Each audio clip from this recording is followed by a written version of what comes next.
Have you ever noticed that bubbles seem to have a rainbow sheen? Or that an oil spill in water is also very colorful? What causes all of these colors to appear in a clear liquid? Well, as you can probably guess, in this video we're going to explore where those colors come from. So, let's get to it!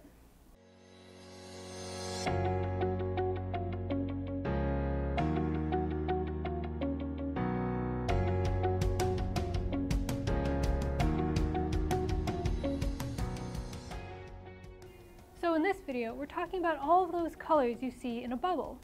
So let's start by making one so we can all see what exactly I'm talking about.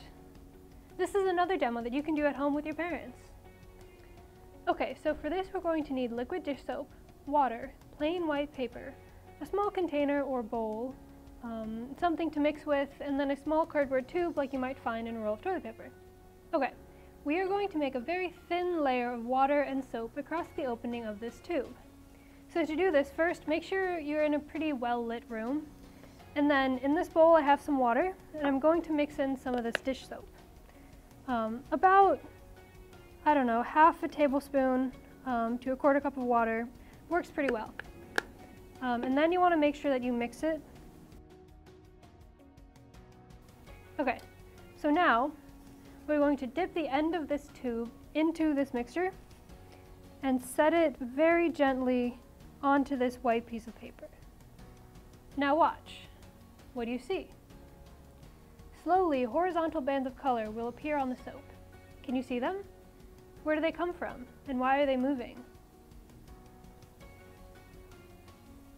Well, this is a phenomenon called thin film interference. Where do you think the colors come from? Well, like for the rainbow people, the colors you are seeing come from the ambient white light in the room, which is being reflected off of a piece of paper. But we are separating out the different colors in a different way. Let's break down what's happening.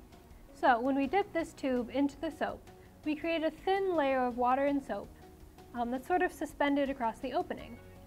You can think of this thin layer as like a water sandwich. So you have air on the outside, a thin layer of water, and then air on the inside.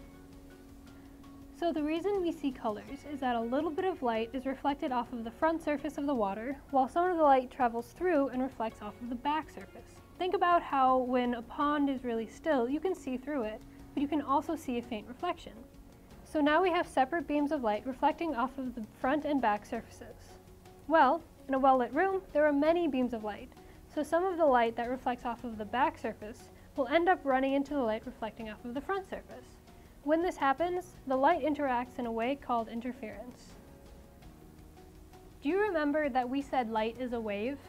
Well, when those water-like waves of two beams of light overlap in different ways, they might build on each other or cancel each other out. But the result is that different parts appear to be different colors. And the color of the light that you are seeing is actually dependent on how thick the liquid is. Remember how the stripes of color seem to move? Well, we have a thin layer of liquid that's suspended across the opening of the tube, but gravity is still pulling down on it, making the bottom of the liquid gradually thicker and thicker while the top is getting thinner.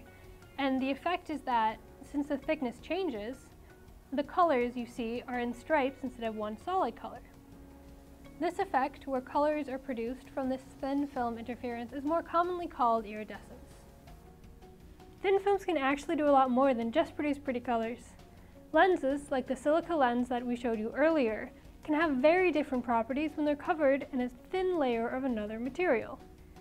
There is a whole field of science that is dedicated to this phenomenon, called thin film optics.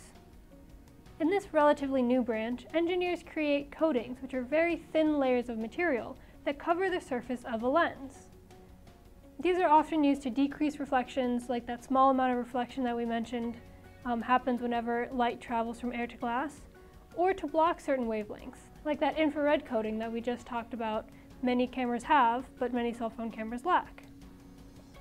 Thin films are used in a wide range of applications in optics and electronics, and they are one example of how technology continues to advance and is capable of adding a whole range of properties to something as simple as the lens.